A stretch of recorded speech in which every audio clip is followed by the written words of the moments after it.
거지 처녀와 지낸 하룻밤. 옛날 경주에 사는 김씨 총각은 집이 꽤 부유하였으나 일찍 아버지를 여의고 홀어머니 밑에서 자랐습니다. 그는 장성하여 묵과에 급제했으나 마땅한 벼슬을 얻지 못해 김선달이라 불렸는데 뇌물을 바쳐서라도 벼슬을 얻어야겠다고 생각했습니다. 어머니께 천냥을 받아 한양으로 올라왔으나 막상 지체 높은 관리를 만날 방법이 없었습니다. 김선달은 객점에 머물 곳을 정한 후 대갓집 청지기들과 매일같이 어울리며 기회를 엿보았으나 뜻을 이루지 못하고 1년도 되지 않아 가지고 있던 돈을 다 탕진하였습니다. 그는 고향으로 내려가 천냥만 있으면 이번엔 고을 원이나 병사 자리를 얻을 수 있다고 말하자 어머니는 농가 밭을 팔아 다시 돈을 마련해 주었습니다. 그렇게 하기를 몇 차례나 계속 하다 보니 집과 땅을 다 팔고도 빚이 산더미처럼 쌓여 어머니가 이웃집 행랑에 새들어 산다는 기별을 보내왔습니다. 김선달은 그 소식을 듣고 탄식하였습니다. 내 이게 무슨 꼴이람. 한양에 와서 고관들 낯짝이 어떻게 생겼는지도 모르고 돈만 탕진하고 말았구나. 속상한 마음에 행장을 정리하다 보니 그에겐 7, 80냥 가량이 남아 있었습니다. 그 돈이면 집에 내려가 2, 3개월은 어머니를 공양할 수 있겠다 생각하며 힘없이 길을 나섰습니다. 그러다 날이 저물어 주막집을 찾았는데 주막집 문 옆에 헐벗고 굶주린 어린 처녀가 몸을 웅크리고 앉아 떨고 있었습니다.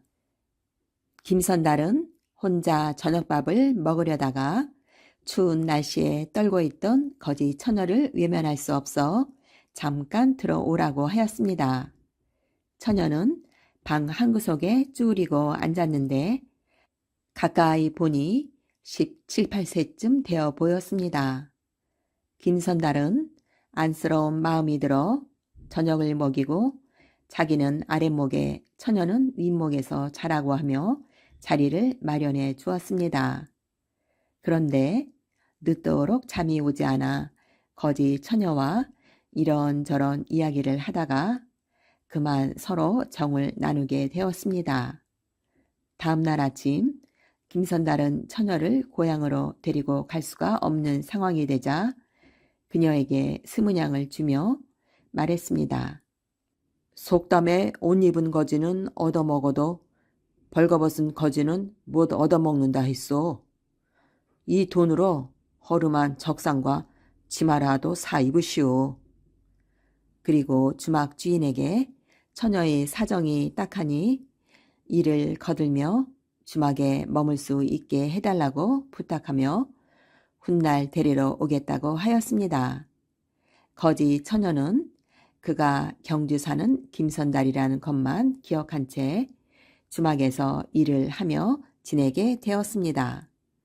며칠 뒤 어떤 장사꾼이 담배 한 짐을 지고 주막에 들렀는데 처녀는 김선달이 준 돈으로 그 담배 한 짐을 모두 사두었습니다. 그런데 그해 담배 농사가 흉작이라 몇 개월 뒤 처녀는 가지고 있던 담배를 10배의 가격으로 되팔 수 있었습니다. 그러자 처녀는 주막의 빈방 하나를 세내어 다른 물건들을 사들여 사고 팔기를 반복하였습니다. 그해 겨울이 되었을 때 처녀는 몇 배의 이득을 보게 되었고 그 이듬해는 수입이 점점 늘어나 점포도 새로 얻게 되었습니다. 처녀는 집신과 종이, 명주나 비단 같은 손쉽게 사고 팔 수 있는 물건들을 취급하면서 떡과 탁주까지 곁들여 팔았습니다. 해가 갈수록 매년 풍년이 들어 살기가 좋아지자 인근 개점이나 처녀의 점포도 덩달아 장사가 잘 되었습니다. 그렇게 10여 년이 흐르는 동안 거지 처녀에겐 많은 변화가 있었습니다. 그동안 몇만 냥에 이르는 돈을 모아 번듯한 기와집에서 살게 되었고 김선달과의 사이에서 얻은 아들이 어느덧 소년이 되어 있었습니다. 처녀는 선생을 모셔 아들에게 글공부를 가르치고 자신은 쉬지 않고 계속 장사를 하였습니다. 처녀의 재산이 많아지자 어떻게든 그녀를 부인으로 맞이하려는 남자들이 들끓었지만 처녀는 항상 김선달을 기다리며 꿈쩍도 하지 않았습니다. 그러던 어느 날 경주 아전이 공모를 헌납하기 위해 한양에 올라왔는데 물량이 모자라 급히 200냥이 필요하였습니다. 다시 경주까지 갔다 올 수도 없어 난감해 하던 차에 객점 주인이 거지 처녀에게 가면 돈을 융통할 수 있을 거라며 집을 알려주었습니다. 아전이 거지 처녀를 찾아오자 그가 경주에서 왔다는 말을 듣고 두말 없이 돈을 빌려주며 김선달에 대해 물었습니다. 경주에 사는 서너 명의 김선달 중에 생김새와 상황이 처녀가 찾는 김선달과 꼭 맞아떨어지는 사람이 있었습니다. 김선달은 가세가 기울어 나무를 내다 팔아 생활하며 홍기마저 놓쳐 어렵게 살고 있다고 말하였습니다. 그 말을 들은 처녀는 아전에게 자기가 빌려준 돈은 경주에 가서 김선달에게 갚으라고 하였습니다. 그리고 그동안 자신을 찾아오지 않은 이유를 짐작하며 한양으로 올라오라는 내용의 원문 편지를 써서 아전을 통해 보냈습니다. 김선달이 10여 년 만에 다시 만난 처녀는 예전의 거지 처녀가 아니었습니다. 처녀는 김선달에게 아들을 인사시키고 그렇게 셋이 같이 살게 되었습니다. 한양에 올라온 김선달은 마땅히 할 일도 없었는데 부인은 그에게 열량을 주며 술을 마시던 누구에게 주던 그 돈을 다 쓰고 들어오라며 밖으로 내보냈습니다. 하지만 한양 땅에 아는 사람도 없고 할 일도 없어 김선달은 돈을 쓰지 못하고 그냥 돌아왔습니다. 다음날 부인은 다시 열량을 주었지만 김선달은 또 돈을 쓰지 못했습니다. 며칠 동안 같은 일이 반복되니 부인은 다시 열량을 주며 말했습니다.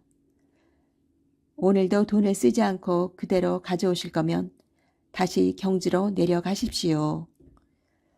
김선달은 그동안 자신이 고생하던 걸 생각하니 아까워서 쉽게 돈을 쓰지 못했는데 그날은 무슨 일이 있어도 다 써야겠다고 마음먹고 이리저리 돌아다녔습니다. 김선달이 큰 길을 지나는데 골목 기와집 앞에 12세쯤 되어 보이는 아이가 집 앞에서 울고 있었습니다. 열린 문틈으로 안을 살짝 들여다보니 큰 집에는 사람이 살지 않는 것처럼 마당에는 풀이 한가득 자라고 있었습니다. 김선달이 이상히 여겨 왜 우는지 물어보자 아이는 배가 너무 고파서 울고 있다는 것이었습니다. 김선달은 아이가 안쓰러워 팥죽 한 그릇을 사다 주었습니다. 아이는 팥죽을 먹지 않고 안으로 들고 들어가는 것이었습니다. 김선달이 아이를 잡아 이유를 묻자 대감마님도 굶어 죽어간다고 하였습니다. 놀란 김선달은 아이를 시켜 쌀을 사오게 한 뒤 미음을 끓여 먹이고 급히 의원을 불러 치료를 받게 하였습니다. 한숨 돌린 김선달은 주변의 그 집 사정을 물어보았습니다. 그 집 대감은 병조 판서였는데 모함을 받아 귀양을 갔다 돌아오니 집안은 풍지박산이 났고 병까지 얻어 일부러 곡기를 끊은 채 죽으려 한다는 것이었습니다.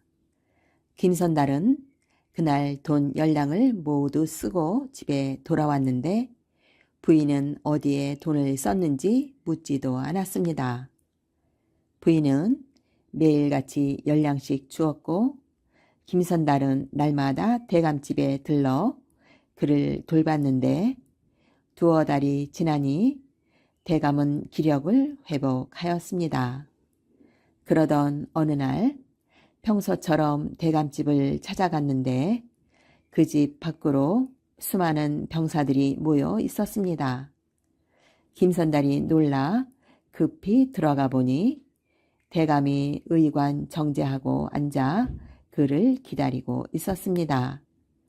대감은 억울한 유명이 벗겨져 다시 병조 판서에 제수되었고 그동안 자신을 돌봐준 김선달이 심성이 어질고 이미 묵과에 급제한 사람이니 그에게도 벼슬을 하나 내려주었습니다. 훗날 김선달은 병마 절도사 자리까지 올랐고 거지 처녀였던 부인과 함께 평생 행복한 삶을 살았다고 합니다. 신만이와 능구렁이. 옛날, 아주 오랜 옛날 깊은 산골짜기에 신만이가 살고 있었습니다. 그곳은 워낙 골이 깊은 산골짜기라 신만이는 그날 약초를 캐어 장에 내다 팔아 근근히 살아가고 있었습니다. 그러던 어느 날 신만이는 내 정성이 부족해서 이 모양으로 사는가 보다 하고 산신령에게 100일 정성을 드렸습니다. 드디어 100일째 되는 날 저녁 흰 수염을 길게 늘어뜨린 산신령이 꿈에 나타나서 산삼이 있는 장소를 알려주었습니다. 날이 밝자마자 신만이는 목욕제게 한 뒤 망태기와 곡괭이를 짊어지고 산신령이 알려준 곳으로 부지런히 발걸음을 재촉했습니다. 정신없이 그곳으로 가고 있는데 문득 뒤를 돌아보니 같은 마을에 사는 두 사람이 슬그머니 신만이를 뒤를 따라오고 있었습니다. 아유, 어쩌나 저놈들이 따라오면 안 되는데. 신만이는 마음속에 깃든 불길한 생각을 떨쳐버릴 수가 없었지만 한편으로 생각해보니 혼자서는 산삼을 캐는 일이 좀 힘들 것 같기도 했습니다. 그래서 마음을 돌려먹고 그들이 가까이 오기를 기다렸지요. 어이, 여보게, 오늘은 어느 쪽으로 가는가? 왠지 오늘은 내 예감이 좋으니 나와 함께 움직여보세. 드디어 세 사람은 산신령이 점지해진 장소에 도착했습니다. 그런데 아무리 둘러보아도 다른 두 사람의 눈에는 산삼의 그림자조차 얼씬하지 않았습니다.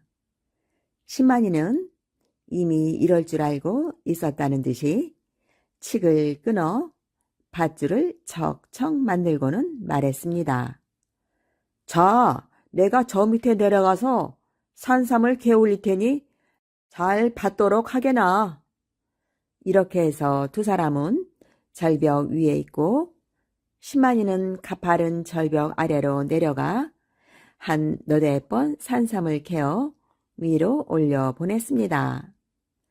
마지막으로 신만이가 절벽 위로 올라가야 하는데 아무리 기다려도 밧줄이 내려오지 않았습니다. 고래고래 소리를 쳐보아도 강감무소식이었지요.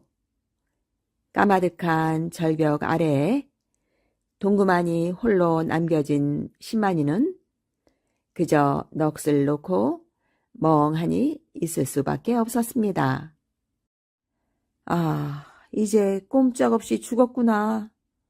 먹을 것도 없고 달리 도움이 될 만한 것도 없으니 하고 생각하며 그곳을 빠져나올 방도를 찾을 수가 없었던 거지요. 그렇게 시간만 속절없이 지나갔습니다. 그런데 그때가 아마 뱀이 동면하러 땅속으로 들어가는 시기였던가 봅니다. 신만이가 아무것도 할 수 없는 자신을 원망하며 괴로워하고 있는데 저녁 무렵이 되자 웬 커다란 구렁이가 절벽 위에서부터 슬슬 기어 내려오는 게 아니겠어요? 사람도 한 입에 삼킬 만큼 커다란 구렁이를 본 순간 신만이는 머릿속이 까맣게 타들어가는 기분이었습니다. 아이쿠, 난 이제 죽었구나. 내 인생이 여기서 종을 치네. 신만이가 절벽 한쪽 모퉁이에서 숨도 제대로 못 쉬고 있는데 무시무시한 구렁이는 사람의 냄새를 맡았는지 혓바닥을 날름거리며 주변을 두리번거렸습니다. 신만이는 똥줄이 타고 입에서는 단내가 뭉클했습니다. 드디어 저놈이 날 발견했나 보다. 영락없이 난 죽은 목숨이네. 그런데 참 이상한 일이죠. 구렁이는 사람 쪽에는 관심도 없다는 듯이 웬 커다란 돌멩이 쪽으로 기어갔습니다. 그러고는 그 돌멩이의 주둥이를 썩썩 문지르다가 곁에 있는 뱅굴 속으로 쏙 들어가 버렸습니다. 아, 살았다. 천지신명께 감사합니다. 잠시 후 정신을 차린 신만이는 천지신명께 감사를 드리고 생각했습니다. 아니, 이게 무슨 조화지? 나도 구렁이처럼 돌멩이의 입을 문질러 보자. 신만이는 구렁이가 그랬듯이 자신도 돌멩이에 입을 비볐습니다. 그랬더니 참으로 신기하게도 배고픈 것이 말끔히 가시고 춥지도 않았습니다. 그 신비로운 돌멩이 덕분에 신만이는 그곳에서 한겨울을 무사히 지낼 수 있었습니다. 비록 지금은 어쩔 수 없이 여기에 발이 묶여 있지만 언젠가는 그곳을 빠져나가 그리운 어머니와 사랑하는 자식들을 다시 만나게 되리라는 생각을 한순간도 잃지 않았습니다. 드디어 만물이 소생하는 봄이 되었습니다. 어느 화창한 봄날 신만이의 눈에는 그날따라 웬일인지 하늘이 더욱 맑고 깨끗해 보였습니다. 그때 한겨울 내내 보이지 않았던 구렁이가 동면을 마쳤는지 뱀굴에서 모습을 드러냈습니다. 구렁이는 여전히 사람을 본 채 만 채 거들떠 보지도 않고 절벽 위로 기어 올라갔습니다. 에라, 이래 죽으나 저래 죽으나 죽기는 마찬가지다. 신만이는 이때다 싶어 구렁이 등에 냅다 올라탔습니다. 신만이는 혹시나 떨어지지 않을까 두려워하며 구렁이의 몸뚱이를 꽉 붙잡았습니다. 다행히 별일 없이 무사히 신만이는 위로 올라갈 수 있었습니다. 내 이놈들을 가만두지 않겠다. 그렇게 복수를 다짐하며 신만이는 동네 쪽을 향해 부지런히 발걸음을 옮겼습니다. 신만이는 동네 어귀에 있는 주막집에 들렀습니다. 여보시오, 여기 술 한잔 주시오. 당신 돈이 있어? 주모가 은근히 무시하는 눈길로 신만이를 쳐다보았습니다.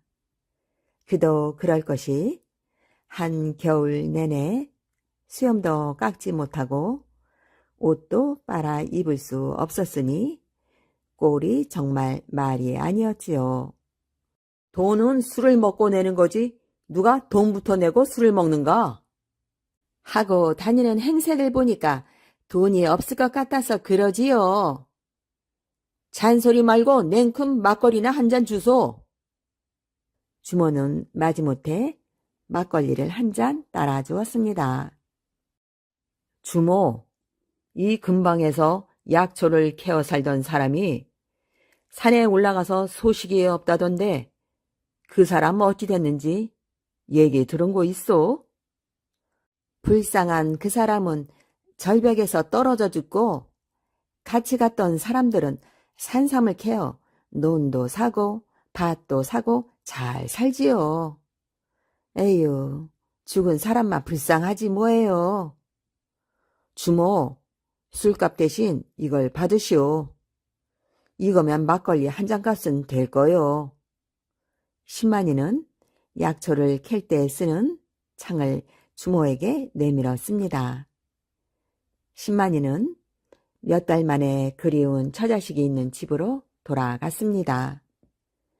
죽은 줄로만 알았던 가족을 다시 만나게 되었으니 경사도 그런 경사가 없었지요. 아니, 이게 어찌된 일이에요? 좋은 꿈 꿨다고 아침 일찍 일어나 찬물로 목욕제게 하고 산에 올라간 양반에게 무슨 일이 있었던 거예요? 그동안 고생 많았소. 자초지종은 나중에 말하기로 하고 이제 모든 일은 내가 다 알아서 할 테니 당신은 마음 편하게 있도록 하시게나. 신만이는 마음 같아서는 당장 복수를 하고 싶었습니다. 그러나 섣불리 나섰다가는 간악한 두 놈에게 또 무슨 일을 당할지 모르는 판이어서 이번에는 신중을 기했습니다. 며칠을 아무 일 없이 보낸 신만이는 어릴 적부터 형제처럼 살갑게 지낸 친구를 찾아갔습니다. 자네, 내 부탁 하나만 들어주게. 꼭 보답하겠네. 그런 말 하지 말게. 자네와 나 사이에 말하지 못할 일이 뭐 있는가? 그놈들 집에 가서 내가 살아 돌아왔다고만 전해주게. 이렇게 해서 신만이가 살아 돌아왔다는 소식을 전해들은 두 놈은 꽁지에 불이 붙은 듯이 허둥거렸습니다. 틀림없이 죽은 줄로만 알고 있던 사람이 살아 돌아왔다니 귀신을 만난 듯이 무서웠던 것이지요. 까마득한 절벽 아래서 먹을 것도 없이 한겨울에 매서운 추위를 이겨내고 살아 돌아왔다니요. 아, 신만이가 돌아왔다고? 정말일까? 그렇다니까. 난 오늘 아침 멀리서 그놈을 보기도 했다고. 어찌할 바를 몰라서 벌벌 떨기만 하다가 둘 중에 한 명이 밤을 틈타 몰래 어딘가로 달아나 버리고 말았습니다. 집이고 눈이고 할 것 없이 몽땅 내버려 두고 말이지요. 그러자 다음 날에는 한 놈마저 아무도 모르게 종적을 감추어 버리고 말았습니다. 그저 옷가지 몇 벌을 챙겨 허둥지둥 마을을 떠나 버렸답니다. 그렇게 해서 신만이는 못된 두 놈의 재산을 자신의 것으로 챙길 수 있었습니다. 앉은 자리에서 산삼을 캔 것이나 마찬가지였지요. 큰 부자가 된 신만이는 어릴 적에 정을 잊지 않고 중간에서 다리 역할을 해준 고마운 친구에게 재산을 한몫 떼어 주었습니다. 그리고 늙은 어머니, 처자식과 더불어 오래오래 행복하게 잘 살았답니다. 천냥짜리 아버지. 옛날 가난하지만 서로 위하며 행복하게 사는 부자가 있었어요. 이 부부는 부모님이 일찍 돌아가셔서 부모님을 모시고 살아보는 게 소원이었지요. 여보, 돌아가신 부모님이 그리워요. 나도 그렇소. 부모님을 모시고 살 수 있다면 얼마나 좋겠소. 어느 날 남편은 시장에서 이상한 소문을 들었어요. 별일이 다 있네. 아버지를 천냥에 판다는구먼. 아무리 세상이 야박하다지만 어떻게 아버지를 판단 말인가? 정말 아버지를 파는 사람이 있나요? 그렇다니까요. 저기 붙여놓은 것을 보세요. 사람들이 가리키는 것을 보니 정말로 천냥의 아버지를 판다는 글이 쓰여 있었어요. 집으로 돌아온 남편이 아내에게 말했어요. 여보, 어떤 사람이 아버지를 천냥에 판다지 뭐요? 아니, 세상에 별일이 다 있네요. 우린 부모님을 모시고 사는 게 소원인데 말이에요. 아내는 놀라서 멍하니 있다가 갑자기 무릎을 치며 말했어요. 여보, 우리가 그 아버지를 사서 모시면 어떨까요? 우리에게는 단돈 열량도 없는데 어떻게 아버지를 산단 말이오. 돈은 빌리면 되지만 자식에게 버림받은 아버지는 얼마나 마음고생이 심하겠어요. 우리가 그 아버지를 사서 정성껏 모셔요. 그럼 그럽시다. 부부는 아버지를 사서 모시기로 했지요. 다음 날부터 부부는 여기저기 돈을 빌리러 다녔어요. 제일 먼저 부부는 마을에서 가장 큰 부잣집으로 갔어요. 저희에게 천냥만 빌려주십시오. 열심히 일하여 꼭 갚겠습니다. 흥, 난 돈 없네. 있다고 해도 뭘 믿고 빌려주겠나. 일 없으니 그만 나가보게. 부자는 콧방귀를 끼며 부부를 내쫓았어요. 다음에 부부가 찾아간 곳은 선비의 집이었어요. 선비님, 천냥의 아버지를 판다는 사람이 있어 저희가 모셔오려고 합니다. 저희에게 천냥만 빌려주십시오. 부부는 선비에게 사정 이야기를 했어요. 허허허, 참 좋은 일이군요. 하지만 저는 그렇게 큰 돈이 없답니다. 죄송하지만 다른 곳으로 가보시지요. 그렇게 몇 날 며칠을 돌아다녀도 부부는 돈을 빌릴 수가 없었어요. 부부가 실망하여 터덜터덜 집으로 돌아오는데 산 밑에 못 보던 오막살이 한 채가 보였어요. 여보, 저 집에 가서 돈을 빌려볼까요? 설마 저런 곳에 천냥이라는 큰 돈이 있겠소?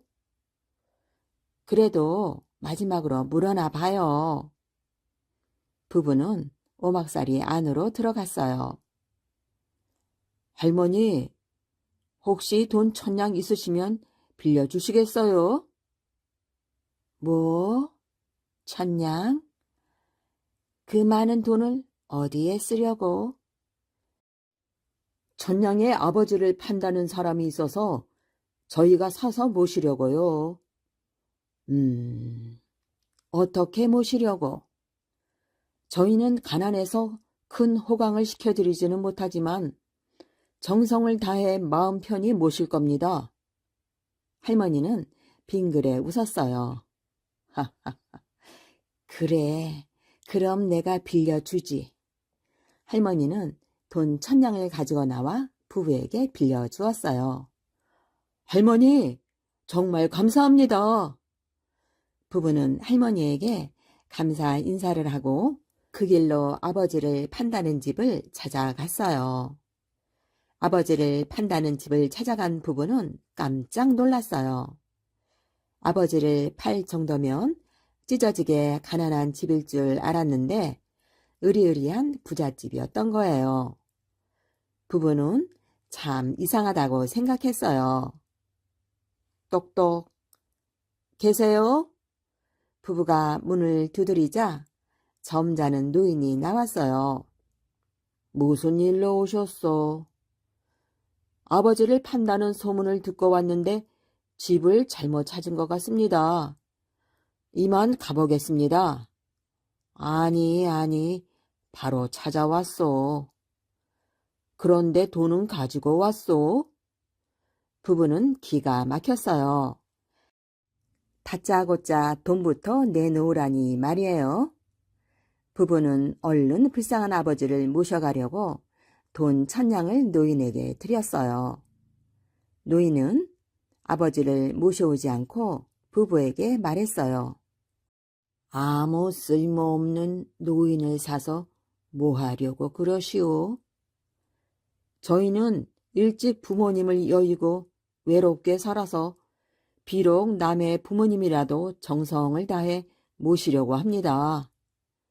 젊은 부부의 말을 들은 노인은 눈물을 글썽거렸어요. 찾았구나. 내가 이제야 자식을 얻었어. 노인은 젊은 부부의 손을 꼭 쥐었어요. 사실은 내가 그 글을 쓴 사람이라네. 난 재산은 많지만 의지할 자식이 없다네. 그래서 자식과 함께 사는 것이 소원이었지.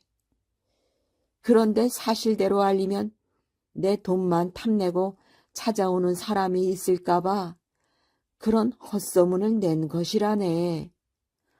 아, 그러셨군요. 이젠 가족이 되어 함께 살면 어떻겠나. 노인과 착한 부부는 기뻤어요. 여보, 잠시만 기다려요. 또 모실 분이 있어. 남편은 산밑 오막살이로 달려갔어요. 그리고 1,000냥을 빌려준 할머니를 모셔왔지요. 이렇게 해서 착한 부부는 바라던 부모님을 얻고 외로운 두 노인은 착한 아들과 며느리를 얻어 오래오래 행복하게 살았답니다.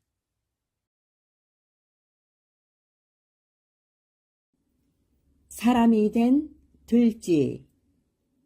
옛날 옛적에 절에서 꼼짝 않고 글 공부만 하던 젊은이가 집으로 돌아오는 길이었습니다. 젊은이는 멀리서 대문만 봐도 가슴이 뛰었습니다. 3년 만에 보는 집이었습니다. 어머니! 하고 멀리서부터 불러보고 싶었지만 꾹 참았습니다. 젊은이는 가족들을 깜짝 놀라게 해주고 싶었습니다. 드디어 대문 앞에 도착했습니다.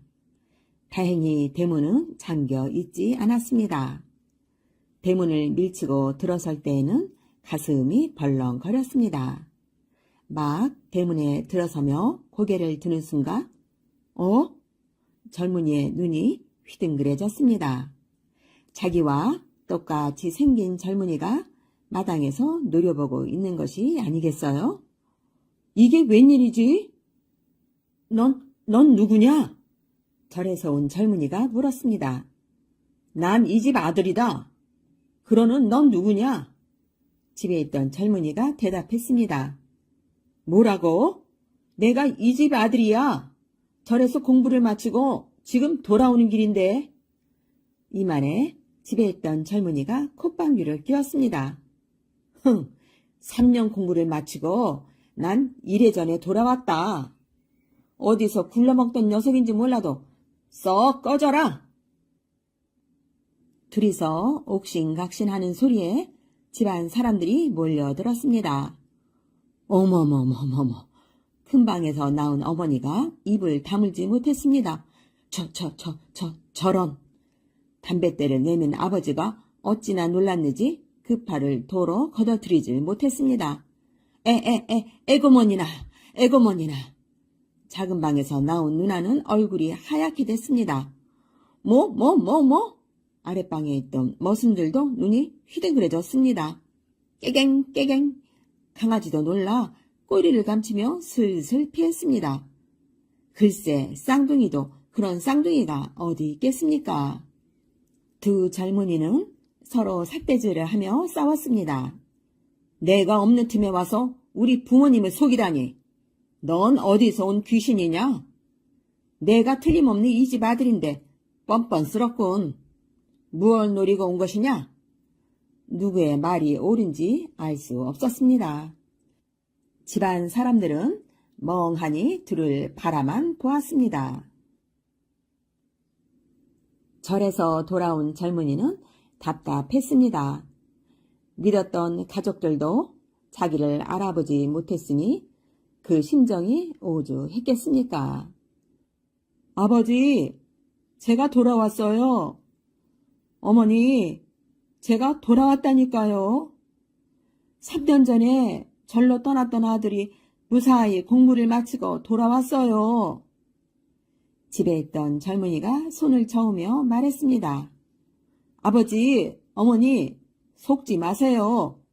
제가 왔을 적에 반갑다고 손도 잡고 뺨도 만져보셨잖아요.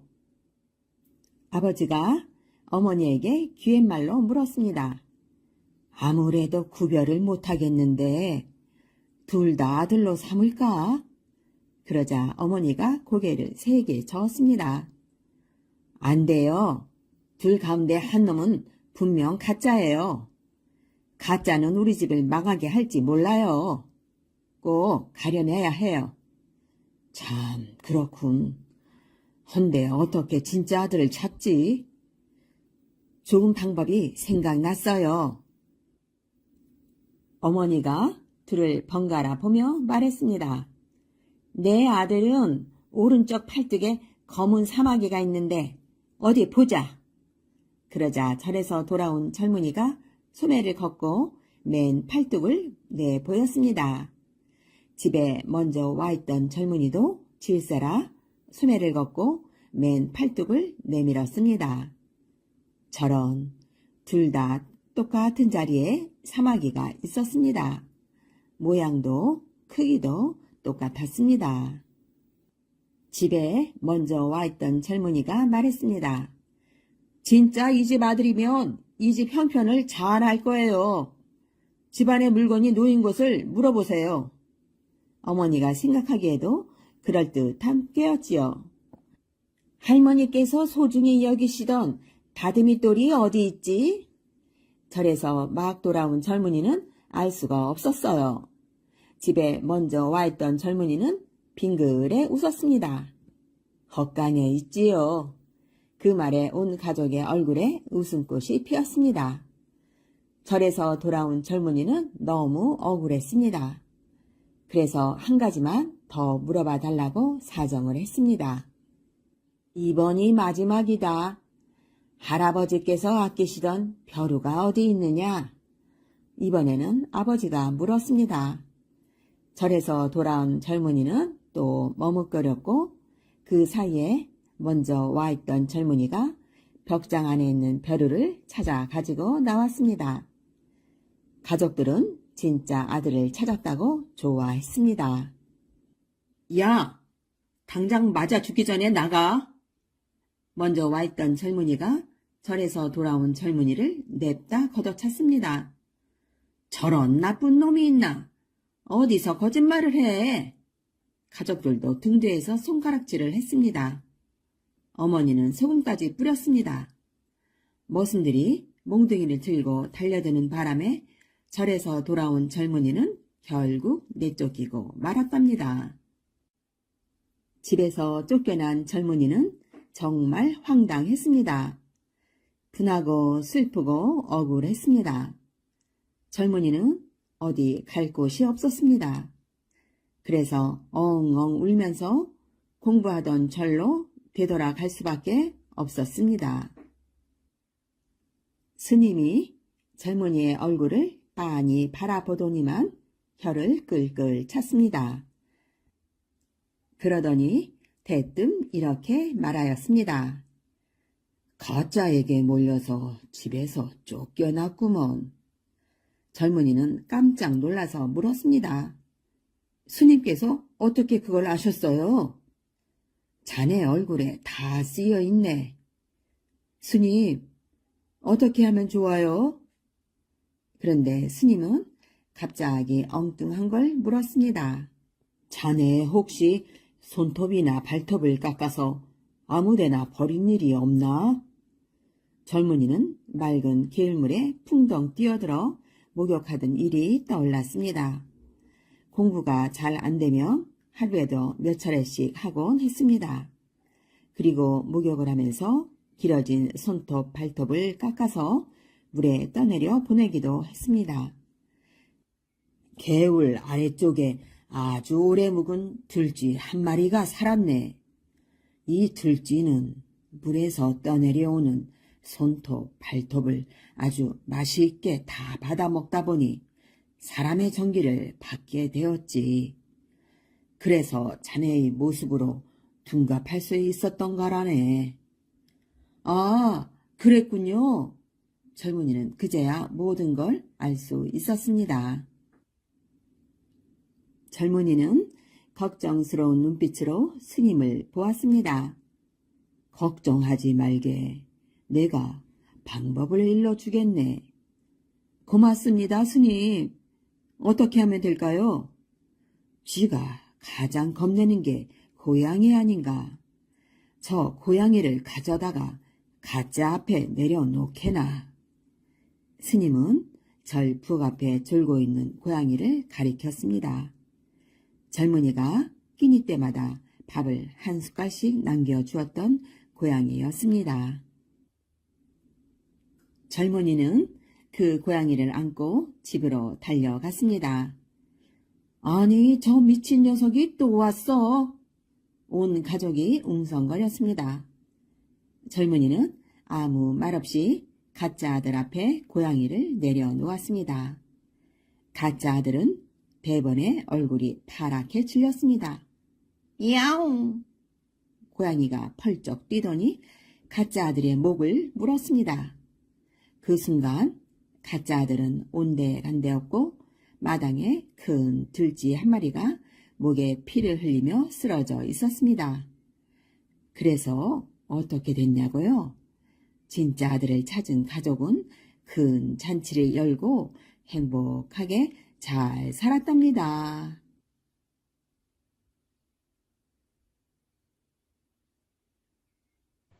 당나귀 알을 산 농부.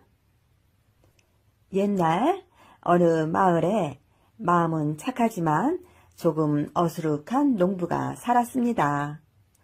그 농부는 가끔 바보스런 일을 저질러서 온 마을 사람들의 웃음거리가 되곤 했습니다. 어느 여름날이었습니다. 농부의 아내가 배 한 피를 곱게 짜서 농부에게 건네주며 말했습니다. 여보, 장에 가서 이것저것 구경도 하고 이 배 한 피를 팔아서 쓸만한 물건이 있으면 사오시구려. 그러지 그럼. 내 다녀오리다. 농부는 아내가 건네준 배 한 피를 지게에 지고 장을 보러 갔습니다. 시장에는 처음 보는 갖가지 물건들이 쌓여있고 많은 사람들로 북적거렸습니다. 장에는 참 신기한 것들이 많구나. 농부는 이 가게 저 가게를 기웃거리며 어린아이처럼 구경을 했습니다. 어이 농부님, 이 호미 한 자리 사가시구려. 값도 쌉니다. 저 집에 호미가 있는데요. 어수룩한 농부는 죄송하다는 듯이 더듬더듬 말을 했습니다. 그럼 이 낙과 삽은 어떻소? 그것도 집에 다 있는데 이 다음에 와서 사면 안 될까요? 그럼 그렇게 하시구려. 고맙습니다. 호미장수는 농부를 바라보며 웃었습니다. 참 바보 같은 친구도 다 있군. 농부는 또다시 시장거리를 이리저리 돌아다녔습니다. 시장에는 참 구경할 것도 많아. 어떤 가게 앞에서는 한동안 쭈그리고 앉아 사지도 않은 물건을 만지작거리다가 주인에게 핀잔을 듣기도 했습니다. 이봐요. 아무것도 사지 않으려면 저쪽으로 가요. 다른 손님들이 물건을 살 수가 없잖아요. 미안합니다. 화가 난 상인은 농부를 쏘아보았습니다. 그래도 농부는 즐겁기만 했습니다. 정신없이 시장 구경을 하던 농부는 해가 질 때가 되어서야 아내가 한 말이 생각이 났습니다. 아차, 큰일 날 뻔했네. 배를 팔아 쓸만한 물건을 사오라고 했는데. 농부는 무릎을 탁 치며 허둥지둥 옷감 가게로 달려갔습니다. 이 배 좀 사주세요. 네? 옷감 장수는 농부의 갑작스러운 말에 이상한 눈으로 농부를 바라보았습니다. 그게 뭔데요? 네, 우리 집 사람이 짠 배 한 필입니다. 이것을 좀 팔았으면 하는데요. 그래요? 옷감 장수는 농부를 힐끗 쳐다보았습니다. 그럼 어디 한번 봅시다. 농부는 직원 배 한 필을 옷감 장수에게 내밀었습니다. 아주 곱게 짰군요. 얼마 드리면 되겠습니까? 농부는 처음 당하는 일이라 망설였습니다. 단양 드리리다. 단양요?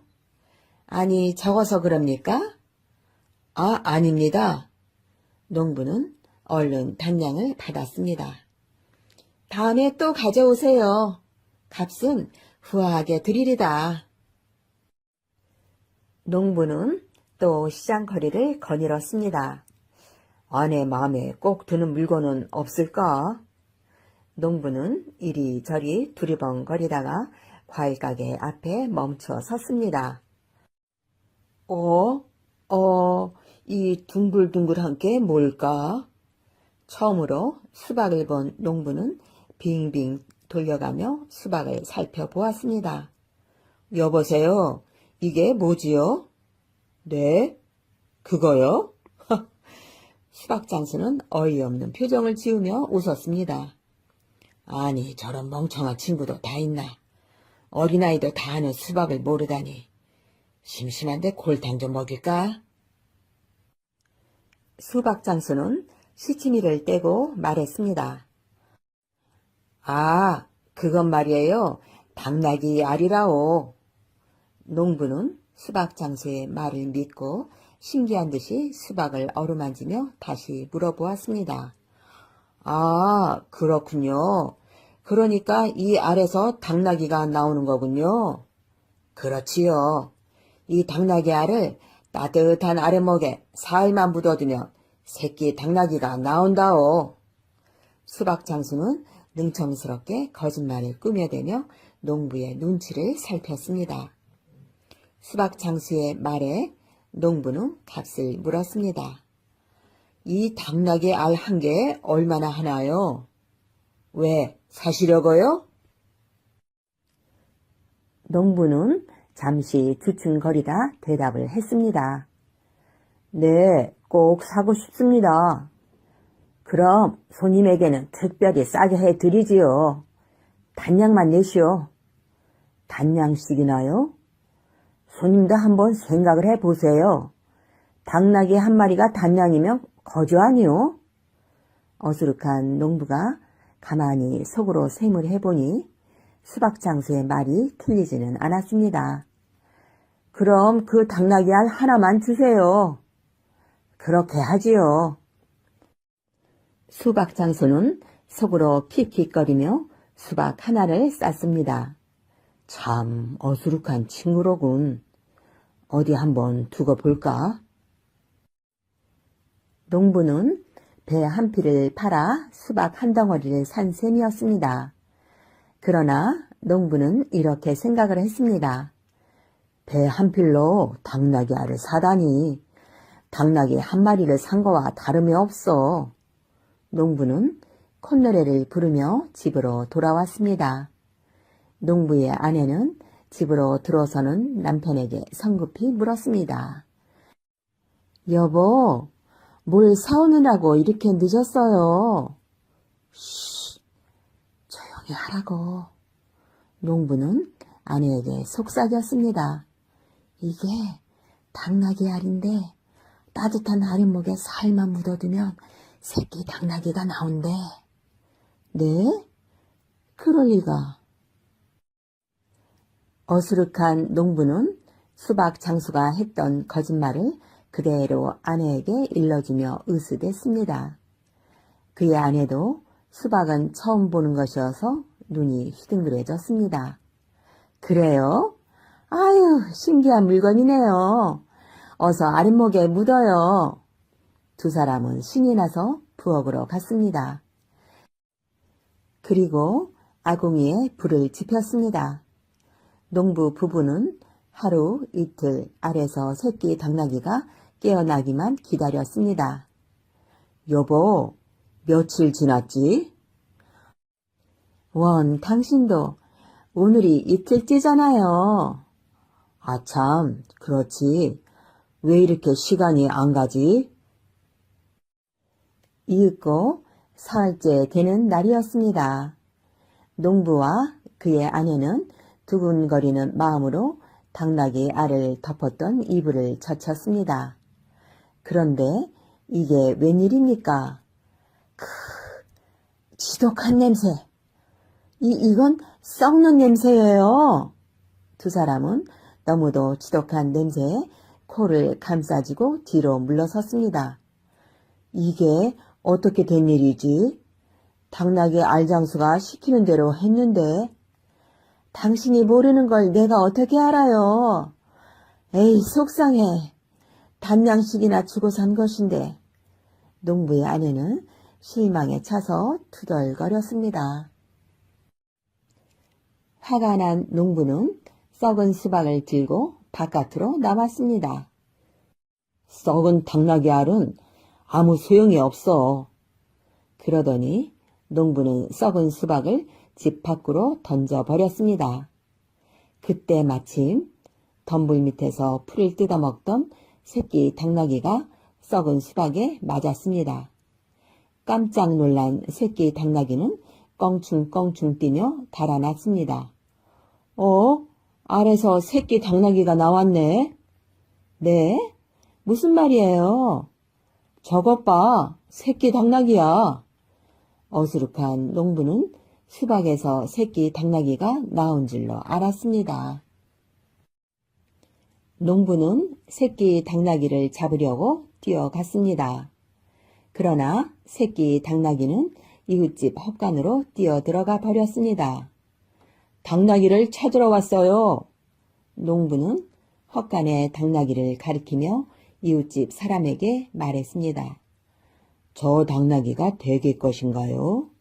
네, 방금 알에서 나왔어요. 시장에서 당나귀 알을 사다가 아랫목에 묻었는데 냄새가 나서 썩은 줄 알고 집 밖에 던졌어요. 그랬더니 이제야 저 당나귀가 튀어나오지 뭡니까? 농부는 새끼 당나귀를 가리키며 자기 것이라고 말했습니다. 그게 무슨 말이오? 이웃집 사람은 의아한 듯이 다시 물었습니다. 글쎄, 당나귀 알에서 새끼 당나귀가 나왔다니까요. 그러니까 새끼 당나귀는 내 것이에요.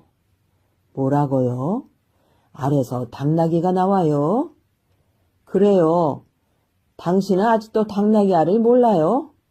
농부는 더 말하기가 귀찮아졌습니다. 어서 새끼 당나귀를 집으로 데려가고 싶어졌습니다. 자, 당나귀를 이웃집 사람은 마구 웃었습니다. 왜 웃는 거예요? 정말 알에서 새끼 당나귀가 나왔단 말이에요? 그러면요, 당신은 그것도 모르세요? 이웃집 사람은 어이가 없다는 듯 또다시 웃어댔습니다. 농부는 그가 웃거나 말거나 새끼 당나귀를 끌고 집으로 돌아왔습니다.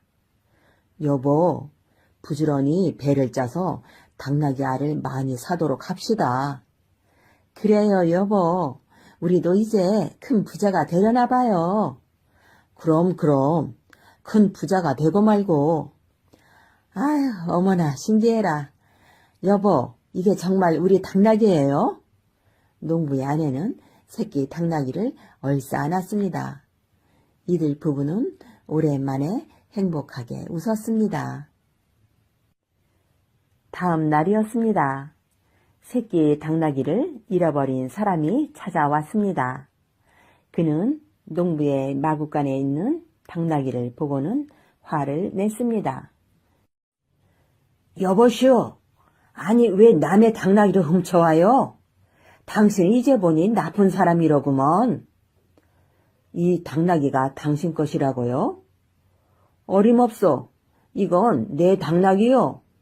어제 사흘 만에 알에서 깨어난 내 당나귀란 말이에요.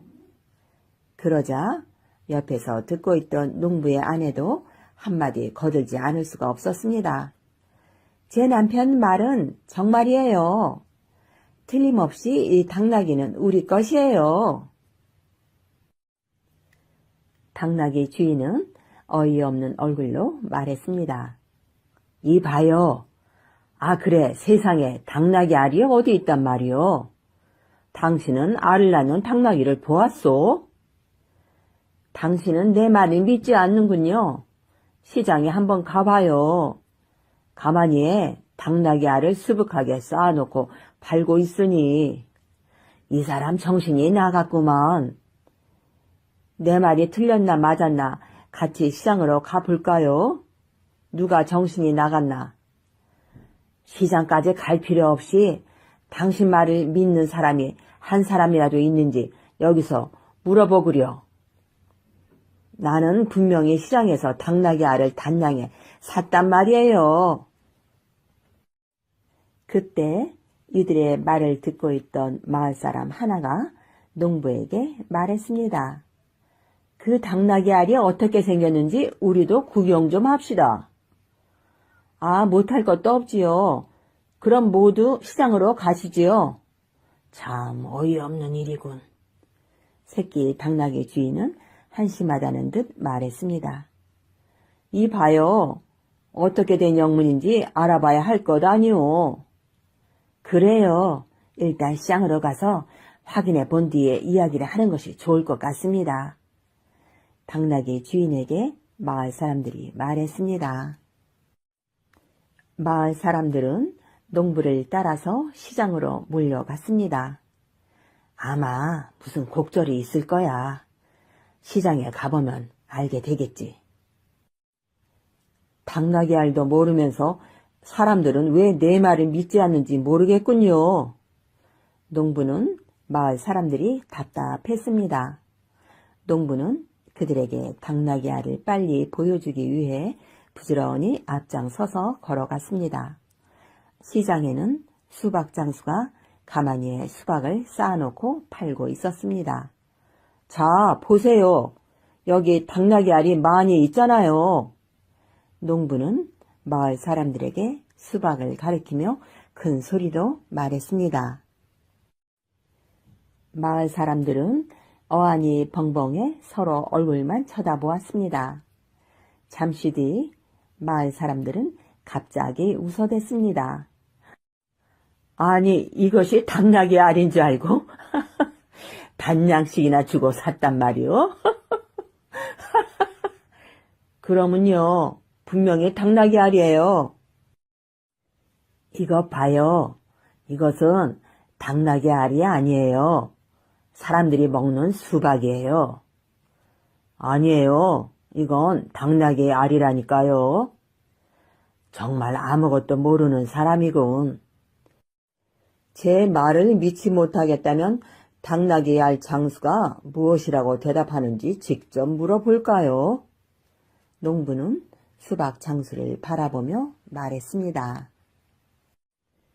마을 사람 하나가 수박 장수에게 소리쳤습니다. 이봐요, 어떻게 된 일이에요? 당신이 장난을 한 것 같은데.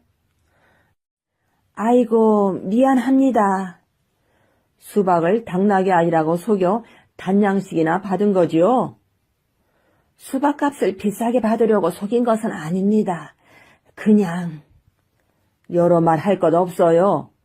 저 농부에게 사과하고 수박값을 돌려주어요. 제가 장난이 좀 심했나 봅니다. 여기 단양 있습니다. 수박 장수는 겸연쩍게 웃으며 농부에게 단양을 내밀었습니다.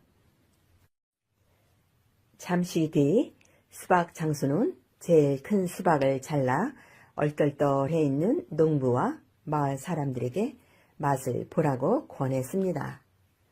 제가 장난을 좀 쳤기로 정말 수박을 아랫목에 묻어줄 줄은 몰랐습니다. 저 사람은 거짓말을 모르는 사람이에요. 마을 사람들과 수박 장수는 웃으면서 이야기를 주고받았습니다. 그러나 농부는 수박을 먹으면서도 생각에 잠겨 있었습니다. 틀림없이 당나귀 알에서 새끼 당나귀가 깨어나왔는데, 농부는 당나귀 알이 수박으로 바뀐 것이 믿어지지 않는 모양이었습니다. 봉이 김선달. 옛날 평양 땅에 김선달이라는 사람이 살고 있었습니다. 김선달은 슬기롭고 인정이 많아 사람들이 모두 그를 좋아했습니다. 그러나 김선달은 물려받은 재산도 없고 벼슬길에도 나가지 않아 집안이 아주 가난했습니다. 여보, 애들이 배가 고파 울고 있어요. 그럼 밥을 주구려. 쌀이 한 톨도 없는데 어떻게 밥을 주어요? 김선달의 아내는 울상이 되어 말했습니다. 알았소. 내가 쌀을 구해오리다. 김선달은 태연히 집을 나서더니 정말로 아내에게 쌀 한 마를 갖다 주었습니다. 어느 날 김선달이 장터로 나갔습니다. 장터에서 김선달은 닭장수가 시골 사람에게 닭을 터무니없이 비싼 값에 팔고 있는 것을 보았습니다. 욕심쟁이 닭장수로군. 오늘 저 녀석을 좀 골려줄까? 김선달은 닭장수에게 다가가 수탉을 가리키며 물었습니다. 여보시오, 이 아름다운 새의 이름이 뭐요? 그러자 닭장수는 김선달이 바보인 줄 알고 골려주고 싶었습니다. 이 새가 바로 봉이란 새요. 네? 봉이라고요? 그렇다오. 김선달은 깜짝 놀라는 척 했습니다. 이 새가 바로 그 귀한 봉이라는 새군요. 그럼 값도 꽤 비싸겠네요. 그러면요. 그렇지만 한 마리에 단양만 내쇼. 김선달은 속는 척하며 단양을 주고 수탉을 샀습니다. 계획대로 잘 되어가는군. 하하하. 김선달은 수탉을 들고 서둘러서 사또에게로 갔습니다. 사또, 제가 귀한 봉을 구했기에 드리려고 왔습니다. 그래? 고맙군. 사또는 아주 기뻐했습니다. 김선달은 사또 앞에 수탉을 내놓았습니다. 사또는 물끄러미 수탉을 바라보다가 버럭 소리를 질렀습니다. 아니, 이게 무슨 봉이란 말이냐? 수탉을 봉이라고 나를 놀릴 셈이냐? 여봐라. 저놈을 당장 옥에 가두어라. 네? 수탉이라고요? 아이고, 속았네. 봉이라고 해서 신령이나 주고 샀는데. 김선달은 털썩 주저앉아 땅을 치며 통곡을 했습니다. 이를 보던 사또가 말했습니다. 보아하니 내가 속은 모양이로구나. 여봐라. 이 수탉을 봉이라고 속여 판 못된 닭장수를 당장 잡아오너라. 네, 사또, 알겠습니다. 나졸들은 닭장수를 곧 붙잡아 왔습니다. 내가 수탉을 봉이라고 속여서 팔았느냐? 아이고, 사또, 잘못했습니다. 수탉값 단량을 돌려드리겠습니다. 왜 단량뿐이냐? 신량에 샀다고 하던데. 사또, 아닙니다. 분명히 저는 수탉을 단량에 팔았습니다. 그때 김선달이 나섰습니다. 사또, 단량짜리 봉이 어디 있습니까? 신량이라고 해서 저는 복인 줄 알았습니다. 닭장수는 크게 혼나고 김선달에게 신량을 내주었습니다. 이런 일이 있고부터 사람들은 김선달을 봉이 김선달이라고 불렀습니다. 어느 따뜻한 봄날이었습니다. 봉이 김선달이 대동강가를 거니는데 강가의 정자에서 떠들썩한 웃음소리가 들려왔습니다. 하하하, 평양 사람들은 참 어리석군. 하하하, 우린 금방 부자가 되겠어. 봉이 김선달은 호기심에 귀를 기울였습니다. 그때 또 웃음소리와 함께 맞장구 치는 소리가 들려왔습니다. 허허허, 그러게 말이네. 감쪽같이 속는군. 봉이 김선달은 그들의 말을 듣고 어떤 일이 있었는지를 알 수 있었습니다. 저놈들이 평양 사람들을 속여 돈을 벌었군. 한양에서 온 놈들이랬다. 봉이 김선달은 대동강에서 물을 깃고 있는 사람들에게 갔습니다. 여보게들, 우리 심심한데 장난도 할 겸 못된 놈들을 좀 골려줄까? 아무렴요. 선달님이 하는 일이면 하고 말고요. 평소 봉이 김선달을 좋아하던 사람들이라 곧 응했습니다. 봉이 김선달은 우선 사람들에게 10량씩을 나누어 주었습니다. 자, 내가 여기 강가에 앉아있을 테니 자네들은 물을 길어 갈 때마다 나에게 돈을 1량씩 내고 가게. 그러지요. 그거 재미있겠네요. 자, 그럼 시작해보세.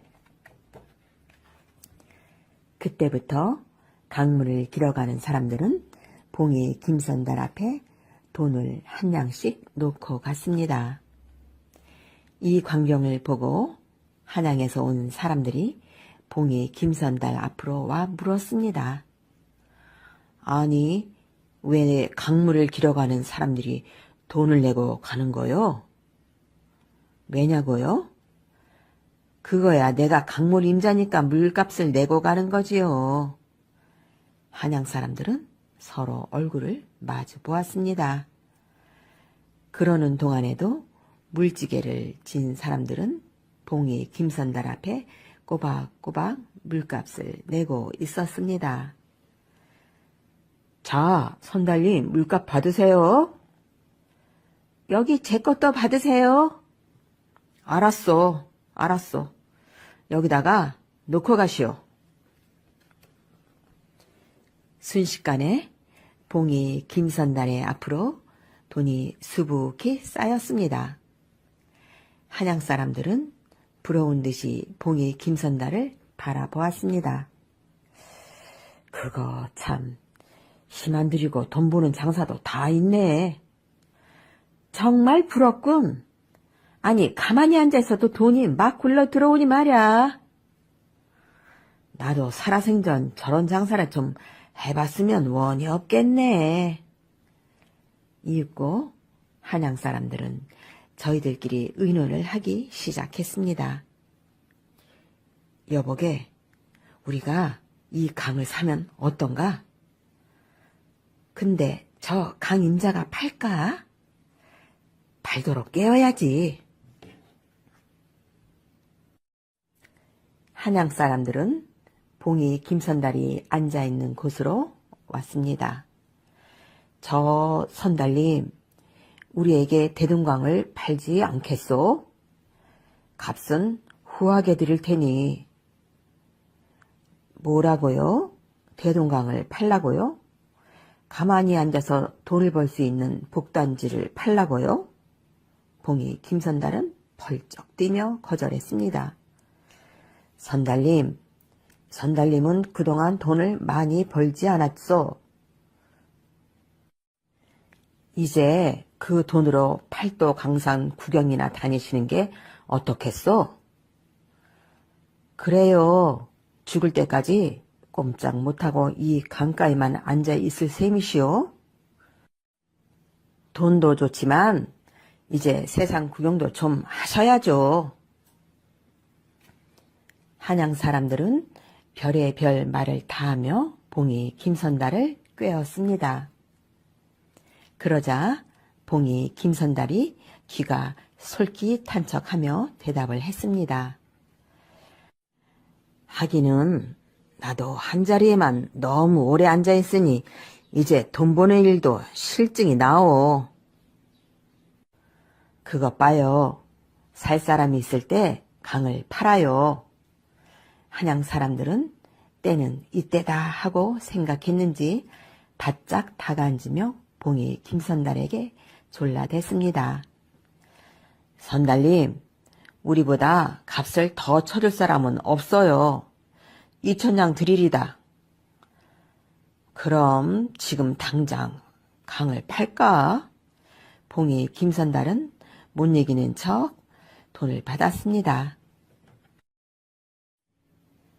다음 날 봉이 김선달이 앉았던 자리에는 한양 사람들이 새벽부터 나와 앉아 있었습니다. 하하하, 이제 우리는 앉아서 부자가 되는 거야. 평양 사람들은 정말 어수룩한 친구들이야. 봉이 김선달도 뒤늦게 후회하고 있을 거야. 후회하면 뭐래? 그렇다고 우리가 물러줄 사람들이야? 한양 사람들이 신이 나서 떠들고 있는데 강가에 하나 둘 물깃는 사람들이 나타났습니다. 그러나 웬일일까요? 사람들은 물통에 가득 물을 실어가면서도 돈을 내지 않았습니다. 여보시오, 돈 내고 가시오. 그래도 사람들은 모른 척하고 그냥 지나갔습니다. 마침내 한양 사람들은 물을 길어가는 사람 하나를 붙들어 세웠습니다. 돈을 내요. 왜 돈을 안 내고 가는 거요? 돈을 내라니? 무슨 돈을 내란 말이요? 남의 물을 길어가면 물값을 내야 하지 않소? 물값이라니? 아니 누가 이 강의 임자란 말이요? 아직 모르시는군. 어제 우리가 김선달한테서 대동강을 샀소. 그래서 우리가 이 강의 임자요. 대동강을 샀다고? 그렇소. 어서 물값을 내시오. 하하하. 물을 길어가던 사람은 큰 소리로 웃었습니다. 물지개를 지고 가던 다른 사람들도 따라 웃었습니다. 하하하. 아니, 강에도 임자가 있단 말이오? 그런 말은 처음 듣겠군. 당신들이 나란 이름이라도 된단 말이오? 하하하. 하하하하. 한양 사람들은 얼굴이 빨개지며 어쩔 줄을 몰랐습니다. 그럼 어제는 왜 봉이 김선달한테 물값을 내었어? 그거야 봉이 김선달님이 우리에게 돈을 나누어주고 물값을 내라고 했으니까 그런 거지. 뭐? 뭐라고요? 그제야 한양 사람들은 자기들이 김선달한테 속은 것을 알았습니다. 평양 사람들을 깔보다가 오히려 자기들이 어리석은 꼴을 당한 한양 사람들은 부끄러워 어디론지 자취를 감춰버렸습니다.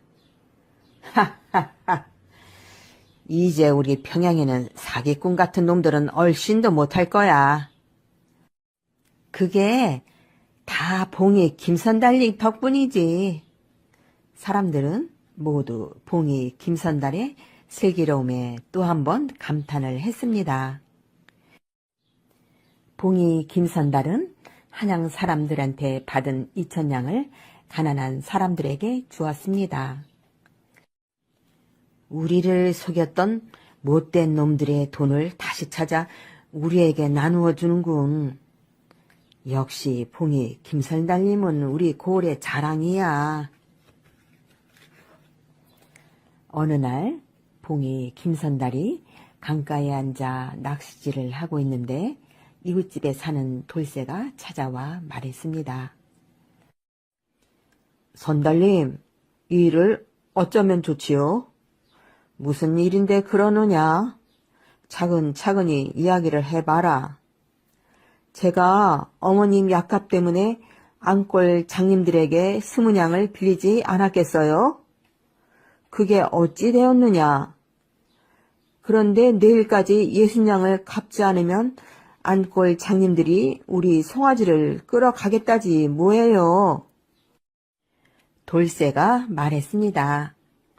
봉이 김선달은 잠자않고 듣고만 있었습니다. 한참 뒤 봉이 김선달이 돌쇠에게 물었습니다. 20냥을 빌렸는데 왜 60냥을 갚으라는 말이냐? 1년 동안 이자가 붙어서 그렇다는군요. 돌쇠는 울먹이며 말했습니다. 이자가 40냥이나 붙었다는 말이구나. 네, 병으로 누워 계신 어머니한테까지 와서 돈을 달라고 야단을 치니 어떻게 해야 좋을지 모르겠어요. 알았다. 너무 염려 말아라. 봉이 김선달은 인정사정 없이 돈만 챙기려는 장님들이 괘씸했습니다. 돌쇠야, 내게 좋은 생각이 있다. 봉이 김선달은 돌쇠를 데리고 마을로 돌아왔습니다. 돌쇠야, 이제부터 내 말대로 해라. 네, 선달님. 우선 이 마당에 원두막을 하나 지어라. 빈 마당에 원두막을요? 그래. 새끼줄은 썩은 새끼줄을 사용하고 바닥은 수수깡으로 깔아라. 돌쇠는 봉이 김선달의 생각을 알 수 없었지만 부지런히 시키는 대로 했습니다. 원두막이 다 되었으면 밑에다 깨진 항아리와 사기 그릇을 주워다 쌓아놓거라. 돌쇠는 무슨 일이 꾸며질지 궁금했습니다. 원두막이 다 만들어지고 원두막 밑에는 깨진 항아리와 사기 그릇들이 쌓여졌습니다. 돌쇠야, 수고했다. 이제 준비가 다 됐구나. 너는 여기서 기다리고 있거라. 봉이 김선달은 안골 장님들을 찾아갔습니다. 안녕들 하시오. 봉이 김선달이요. 아, 봉이 김선달, 어서 오시오. 그런데 무슨 일이요? 다름 아니오라. 내일이 제 생일이라 모두 오셔서 약주라도 한 잔씩 드시라고 찾아왔습니다. 하하하. 알았어. 역시 봉이 김선달은 예절도 바르단 말이야. 장님들은 공짜 술을 먹게 된 것이 기쁜지 웃음을 터뜨리며 좋아했습니다. 다음 날 장님들은 아침부터 몰려왔습니다. 어서들 오십시오. 이리들 올라가세요. 봉이 김선달은 장님들을 마당에 지어놓은 원두막으로 안내했습니다. 잠시만 기다려주세요. 곧 상을 올리지요. 그러고는 봉이 김선달은 긴 막대기 끝에 똥을 묻혀가지고 왔습니다. 돈만 아는 놈들 골탕 좀 먹어봐라. 봉이 김선달은 똥 묻힌 막대기를 장님들의 코끝 가까이 갖다 댔습니다. 아, 누가 방귀 뀌었어? 앞이 보이지 않는 장님들은 서로 방귀를 뀌었다고 화를 내고 싸웠습니다. 하하, 잘도 싸우는군. 화를 내던 장님 한 사람이 벌떡 일어서며 못 참겠다는 듯 소리를 질렀습니다. 에이, 더러워. 세상에 이렇게 지독한 방귀 냄새는 처음이네. 도대체 어떤 놈의 방귀야? 아니, 그쪽에서 냄새가 나는데 누구 보고 더럽다고 하는 거야? 뭐? 나한테서 냄새가 난다고? 냄새는 저희들이 먼저 피워놓고 왜 남한테 뒤집어 씌워? 장님들은 모두 벌떡벌떡 일어나 서로 밀고 당기며 싸움을 시작했습니다. 그러자 썩은 새끼줄과 수수깡으로 엉성하게 지어놓은 원두막이 무너지면서 깨진 항아리와 사기 그릇들을 또 한 번 와장창 깨트렸습니다. 그 소리는 마치 잔치상에 차려놓은 음식 그릇들이 한꺼번에 깨지는 소리처럼 들렸습니다. 아이고, 이를 어쩌나. 음식상이 다 엎어지고 빌려온 그릇들이 몽땅 깨졌네. 봉이 김선달은 큰일 났다는 듯이 큰 소리로 말했습니다. 미안합니다. 그릇값은 저희가 물어드리겠습니다. 장님들은 그릇값으로 돈을 내놓더니 부끄러운지 도망치듯 가버렸습니다. 하하하, 돌쇠야, 이 그릇값으로 저 못된 장님들의 돈을 갚아라. 선달님, 고맙습니다. 그래. 하하하하하. 은혜 갚은 호랑이. 옛날 어느 산골에 홀어머니를 모시고 가난하게 사는 나무꾼이 있었습니다. 어머니, 나무하러 갔다 오겠어요. 오냐, 늦지 않게 다녀오너라. 네, 어머니. 나무꾼은 지게를 지고 산속으로 들어갔습니다. 오늘은 이쯤에서 나무를 해볼까? 나무꾼은 지게를 내려놓고 나무를 하기 시작했습니다. 나무꾼은 땀을 뻘뻘 흘리며 한참 동안 나무를 했습니다. 휴, 좀 쉬었다 하자. 나무꾼은 이마에 땀을 닦으며 잠시 앉아 쉬었습니다. 이제 쉬었으니 또 나무를 해야지. 그때였습니다. 어디서 나타났는지 호랑이 한 마리가 나무꾼 앞으로 다가왔습니다. 아, 호랑이다. 그러나 도망가기에는 이미 때가 늦었습니다. 옛말에 호랑이한테 물려가도 정신만 차리면 산다고 했어. 나무꾼은 정신을 바짝 차리고 호랑이를 노려보았습니다. 그런데 이상한 일이었습니다. 호랑이는 나무꾼 가까이에 와서 눈물을 흘리며 괴로운 신음소리를 냈습니다. 이 호랑이가 왜 이러지? 어디가 불편한가? 나무꾼은 고개를 갸우뚱거리며 조심조심 호랑이에게 다가갔습니다. 호랑이는 나무꾼을 잡아먹으려는 것 같지는 않았습니다. 입안에 무엇이 걸렸나? 나무꾼은 호랑이의 입안을 들여다 보았습니다. 아, 목구멍에 비녀가 걸렸구나. 여자를 잡아먹은 모양이군. 나무꾼은 호랑이의 목구멍에서 비녀를 꺼내 주어야 할지 말아야 할지 잠시 망설였습니다. 목구멍에 비녀가 빠지면 저놈이 나를 잡아먹을지도 모르는데. 그러나 나무꾼은 눈물을 흘리는 호랑이가 불쌍했습니다. 가엾구나. 그래, 비녀를 뽑아주자. 목구멍에서 긴 은비녀가 뽑혀 나오자 호랑이는 금세 생기를 되찾았습니다. 이제 이놈이 나에게 덤벼들면 어쩌나?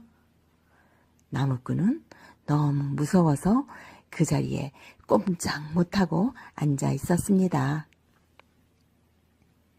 그러나 호랑이는 고맙다는 듯이 몇 번이나 머리를 조아리더니 숲속으로 사라졌습니다.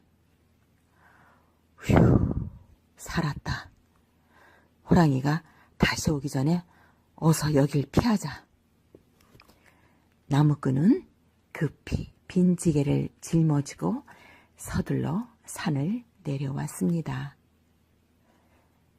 목숨은 구했지만 오늘은 나무를 하나도 못한 셈이로구나. 나무꾼은 힘없이 집으로 돌아왔습니다. 어머니, 다녀왔습니다. 오늘은 호랑이를 만나 나무를 하다 말고 그냥 왔어요. 뭐라고? 호랑이? 아이고, 큰일 날 뻔했구나. 어머니는 아들이 살아 돌아온 것을 천만다행으로 생각했습니다. 그러나 나무꾼은 어머니가 걱정되었습니다. 내가 나무를 못해 어머니가 굶으시겠구나. 밤이 되어도 나무꾼은 어머니 걱정으로 잠을 이루지 못했습니다.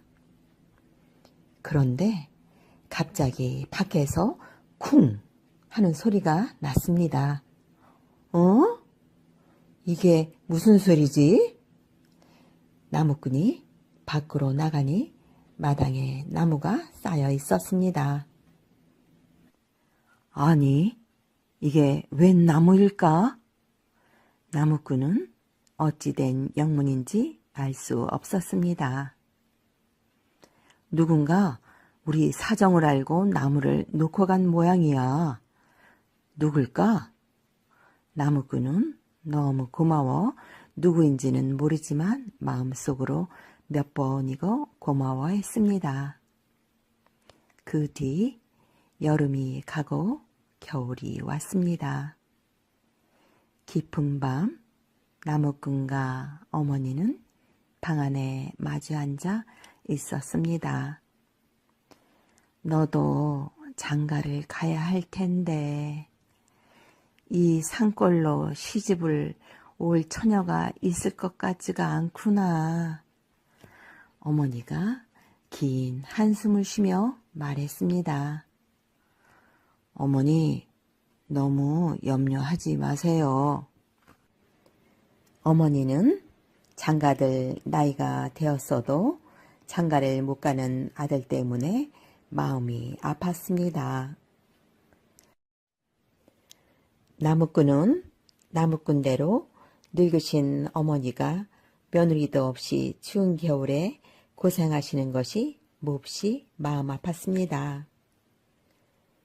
이게 모두 가난 때문이구나. 어머니, 열심히 일하면 앞으로 형편이 나아지겠지요. 염려 마시고 이제 그만 주무세요. 그래, 너도 어서 자거라. 다음날 아침이었습니다. 아침 일찍 일어나 마당으로 나간 나무꾼은 깜짝 놀랐습니다. 아니, 이 추운 날씨에 웬 처녀가 눈 위에 쓰러져 있나? 나무꾼은 달려가 처녀를 일으켰습니다. 정신을 잃었구나. 빨리 방으로 옮겨야겠다. 나무꾼은 처녀를 안아 방으로 옮겼습니다. 얘야, 이게 어찌 된 일이냐? 저도 모르겠어요. 마당으로 나가보니 이 처녀가 눈 위에 쓰러져 있었어요. 잠깐만 기다려라. 내가 미음을 끓여오마. 미음을 먹고 정신이 들면 좋겠는데. 나무꾼은 처녀가 그대로 숨을 거두지나 않을까 걱정이 되었습니다. 잠시 뒤 어머니가 미음을 끓여왔습니다. 나무꾼은 처녀의 입안에 따뜻한 미음을 조금씩 떠 넣어 주었습니다. 조금 있으려니까 처녀는 신음소리를 내며 정신을 차렸습니다. 아, 여기가 어딘가요? 색시, 정신이 좀 두어. 어머니는 처녀가 정신을 차리자 친딸이 살아난 듯이 기뻐했습니다. 그런데 색시, 무슨 일로 이 산골엔 오게 됐소? 어머니가 물었습니다. 저희 집은 한양인데 어젯밤 갑자기 저희 집에 호랑이가 나타났어요. 저는 호랑이를 보고 정신을 잃었는데 깨어보니 여기군요. 그럼 호랑이한테 물려온 것이구려? 네, 그런가 봐요. 처녀는 몸가짐이 얌전하고 얼굴도 예뻤습니다. 색시, 지금은 눈이 많이 쌓여서 먼 길을 갈 수가 없다오. 우리 집에서 날이 따뜻해질 때까지 묵었다가 떠나구려. 고맙습니다. 이 은혜는 잊지 않겠습니다. 그날부터 처녀는 나무꾼의 집에서 한 식구처럼 지냈습니다. 겨울이 가고 봄이 왔습니다. 어느 날 처녀가 나무꾼에게 말했습니다. 이 집에서 살고 싶어요. 저를 아내로 삼아주세요. 그게 정말이요? 마침내 나무꾼과 처녀는 혼례를 올렸습니다. 나무꾼은 행복했습니다. 어머니도 며느리가 생겨 기뻤습니다. 어느 날 어머니는 아들에게 말했습니다. 처갓집에 인사를 가야 하지 않겠니? 네, 그렇지만 빈손으로 갈 수도 없고 또 먼 길을 당나기도 없이 아내와 함께 어떻게 가야 할지 모르겠어요. 그렇구나. 참 걱정이구나.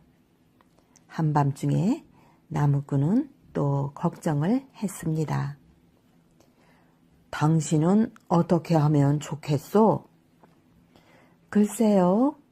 지금 당장은 갈 수가 없겠네요. 이때 밖에서 웬 호랑이가 이들의 말을 엿듣고 있었습니다. 그리고 고개를 끄덕였습니다. 다음 날 아침이었습니다. 마당에서 소와 당나귀의 울음소리가 들렸습니다. 웬일일까? 우리 집에서 소와 당나귀 울음소리가 다 들리다니? 깜짝 놀라 뛰어나온 나무꾼 부부와 어머니는 벌어진 입을 담을 줄을 몰랐습니다. 당나귀와 소 비단을 누가 놓고 갔을까요? 아내가 어머니를 보고 말했습니다. 글쎄다, 지난번엔 나무를 놓고 가더니. 그러나 나무꾼은 이제 모든 것을 짐작하고 있었습니다. 맞아, 그 호랑이가 우리 집 사정을 알고 놓고 간 게 틀림없어.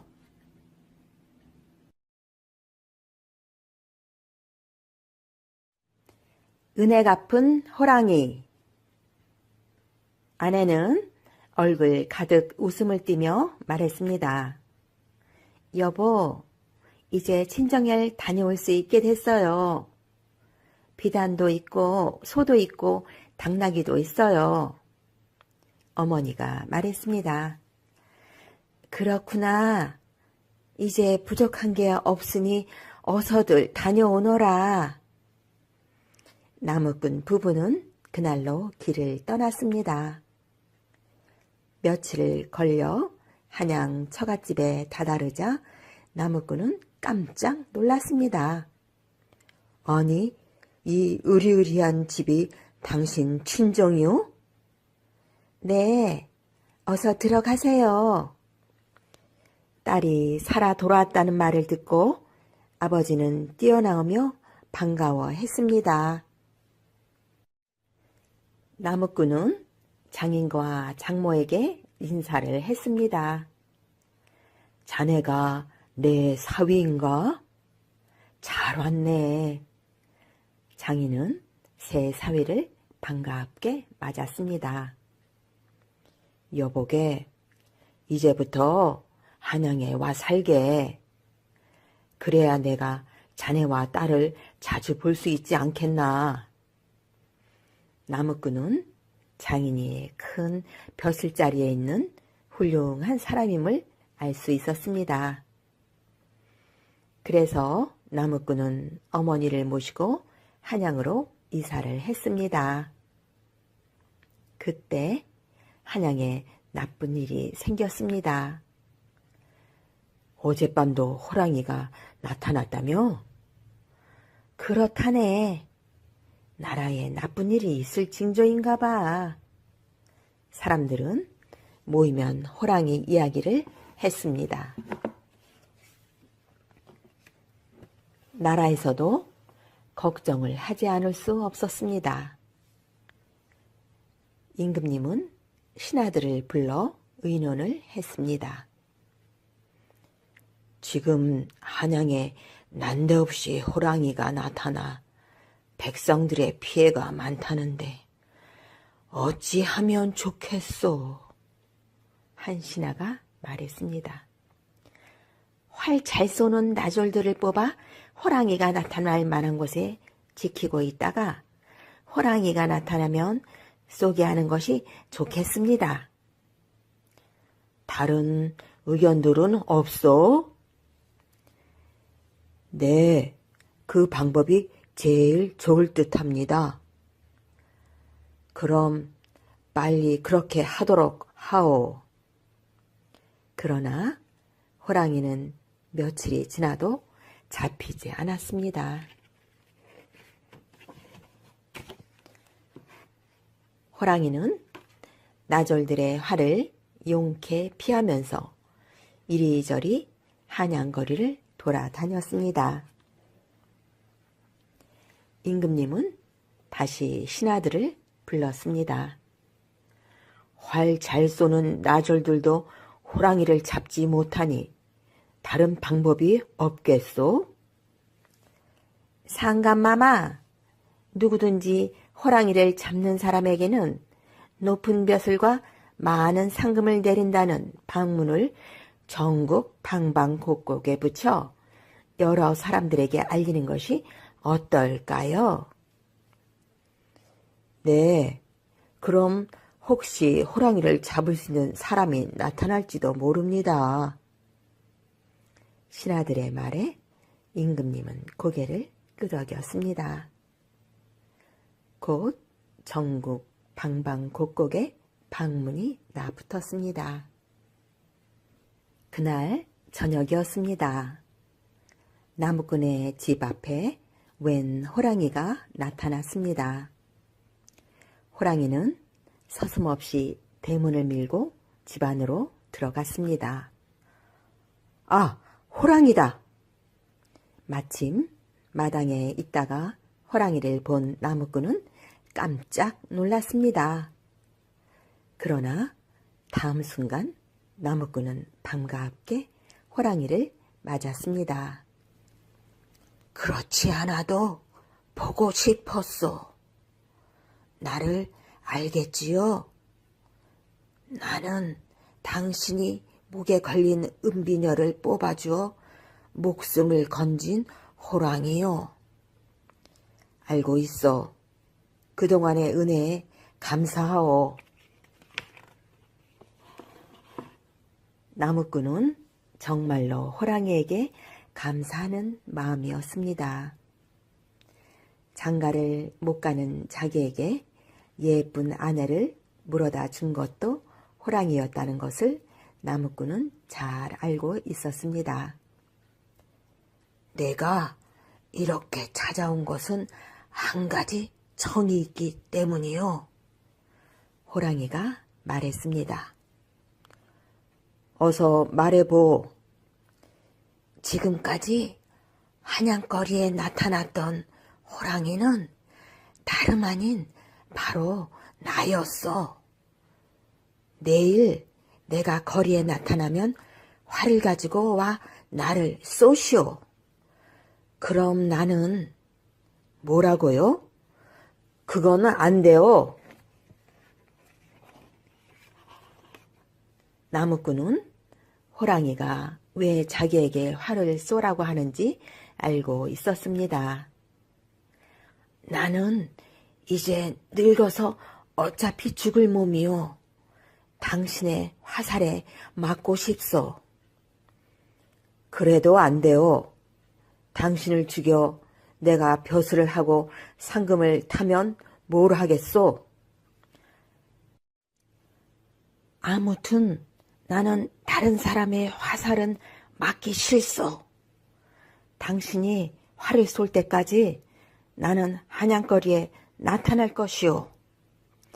말을 마친 호랑이는 훌쩍 대문 밖으로 자취를 감추어 버렸습니다. 다음 날 호랑이는 한양거리에 또 나타나 사람들을 놀라게 했습니다. 그 다음 날도 호랑이는 나절들의 화살을 피하며 거리에 나타났습니다. 나라에서는 뭘 해? 호랑이를 잡지 않고. 그러게 말이야. 우리나라에는 늙은 호랑이 하나 잡을 만한 인물이 없단 말인가? 사람들은 불안에 떨며 나라를 원망했습니다. 나무꾼은 어찌해야 좋을지 몰라 망설이고 있었습니다. 아, 어찌해야 옳을까? 오랫동안 고민하던 나무꾼은 뭔가 결심한 듯 활을 가지고 호랑이가 나타난 곳으로 갔습니다. 용서하오. 활시위를 당기며 나무꾼은 마음속으로 한없이 울었습니다. 나무꾼을 본 호랑이는 이제 마음이 놓인다는 표정으로 걸음을 멈췄습니다. 잘 가오. 부디 좋은 곳에 가서 다시 태어나오. 나무꾼은 당겼던 활시위를 놓았습니다. 화살이 호랑이의 머리에 꽂히면서 호랑이가 쓰러졌습니다. 나무꾼은 쓰러진 호랑이에게 달려갔습니다. 그대는 나를 끝까지 생명의 은인으로 생각하는데 나는 그대에게 많은 은혜를 잊고도 그대를 쓰러뜨렸구려. 나무꾼은 끝내 울음을 터뜨리고 말았습니다. 잘 가오. 나를 용서하오. 호랑이도 말없이 눈물을 흘렸습니다.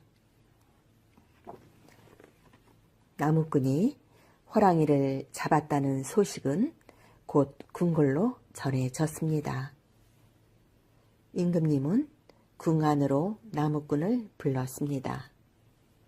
장하오, 이제 백성들이 안심하겠구려. 상감마마, 제게 한 가지 소원이 있습니다. 부디 죽은 호랑이를 제 손으로 양지 바른 곳에 묻게 해 주십시오. 그대는 마음씨도 곱구려. 그렇게 하오. 나무꾼은 호랑이를 경치 좋고 양지 바른 곳에 묻었습니다. 그대의 은혜 평생 잊지 않겠소. 부디 편히 잠두오. 나무꾼은 무덤 앞에 무릎을 꿇고 오래도록 일어날 줄을 몰랐습니다.